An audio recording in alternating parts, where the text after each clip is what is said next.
L'importance de connaître Final Cut Pro, à mon sens, c'est la base pour commencer le montage. Imaginez, vous êtes dans une maison et vous ne savez absolument pas où sont situées les affaires. On vous demande de faire de la cuisine. Vous allez galérer parce que vous ne savez pas où sont situés chaque ustensile. Là, c'est exactement la même chose pour Final Cut Pro. Si vous ne savez pas où sont situés chaque élément, vous allez perdre un temps monstre pour faire votre montage. Donc aujourd'hui, on voit l'anatomie de Final Cut Pro. C'est parti.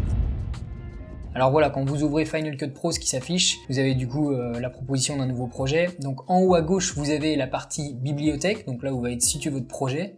À droite, vous avez la partie navigateur, là où vous allez pouvoir importer vos médias. Donc juste à droite, après, vous avez la partie visionnage de vidéos. Et encore à droite, c'est la partie donc ici inspecteur où sera affiché les commandes de réglage. Juste en dessous, c'est la timeline, là où vous allez pouvoir créer le projet. Donc je vais juste ouvrir un projet. Donc voilà, une fois que votre projet il est ouvert, donc vous retrouvez votre bibliothèque juste ici, où est situé votre projet. Le projet c'est quoi? C'est simplement votre vidéo. Juste à droite, vous avez la partie navigateur. Donc la partie navigateur, c'est là où vous allez insérer tous vos fichiers. Les fichiers audio, les fichiers vidéo, les screens que vous pouvez reprendre, que vous pouvez faire, des images, etc. Donc vous allez retrouver tout ça dans votre navigateur. Donc il y a une autre manière de l'afficher en cliquant sur ce petit bouton là. Et en gros, ça va vous afficher document par document. Je trouve ça plus facile pour classer et pour récupérer du coup vos fichiers. Donc admettons si je clique sur un élément, vous allez le retrouver ici et vous allez le retrouver dans la zone de visionnage juste ici. Donc il vous suffit de défiler ici. Si jamais la petite barre rouge n'apparaît pas, il vous suffit de cliquer ici. Voilà, et là elle va apparaître. Hop, tac, voilà. Donc là je l'affiche et je regarde en direct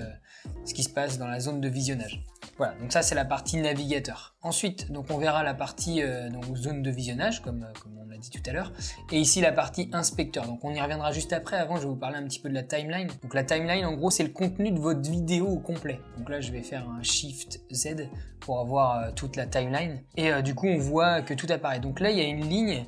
Cette ligne-là, c'est la zone principale de votre timeline. Vous voyez, elle est un petit peu plus noire que les deux zones en haut et en bas. En gros, cette zone-là, c'est votre zone où va se situer votre vidéo principale. Donc après, tous les éléments qui sont au-dessus vont apparaître au-dessus sur l'image. Et tout ce qui va être en dessous va pouvoir apparaître en dessous la vidéo. Par exemple, là, le gap, c'est la petite zone blanche qu'on retrouve en dessous. Tout ce qui est en vert ici, ça va être les musiques. Donc voilà pour la timeline. Maintenant, si on s'arrête à l'inspecteur en haut à droite, ça va être pour gérer tout ce qui est réglage. Les réglages d'opacité de votre vidéo, la transformer, la grandir, la rapetissir, etc. La recadrer. Je vais fermer ça du coup maintenant. Donc par exemple, vous allez pouvoir la grossir votre vidéo. Tac, elle apparaît en plus grosse. Je fais un CTRL Z pour revenir là où j'en étais. Ou alors vous avez cette petite flèche pour revenir à 0. Vous avez le recadrage, donc enlever un élément de la vidéo à gauche, à droite, etc. Vous avez également la distorsion, donc la distorsion que j'aime bien utiliser moi pour les images, pour rajouter un petit effet comme si c'était incurvé ou une chose comme ça dans la vidéo. Donc en gros, hop, CTRL Z pour revenir à 0. Et en bas, vous avez l'adaptation spatiale que moi, j'utilise pas souvent. Juste à côté, vous avez la partie couleur. Donc, c'est le réglage des couleurs de votre vidéo que vous souhaitez. Donc, vous voyez, par exemple, si je vais sur exposition, je descends et on voit que l'exposition, elle est beaucoup moins claire. Juste ici, après, c'est la partie son, le volume général de votre vidéo. Ici, vous avez les égalisations. Donc, c'est pour amener soit plus de voix, soit de la tonalité, soit plus de basse, etc. Vous pouvez gérer tout ça ici. Donc, après, c'est des effets que vous pouvez rajouter sur le son. Ce qu'on peut rajouter, c'est par exemple les petites zones ici d'effets que vous allez trouver juste ici. Donc là, c'est tout ce qui est effet, donc vidéo et audio un petit peu plus bas.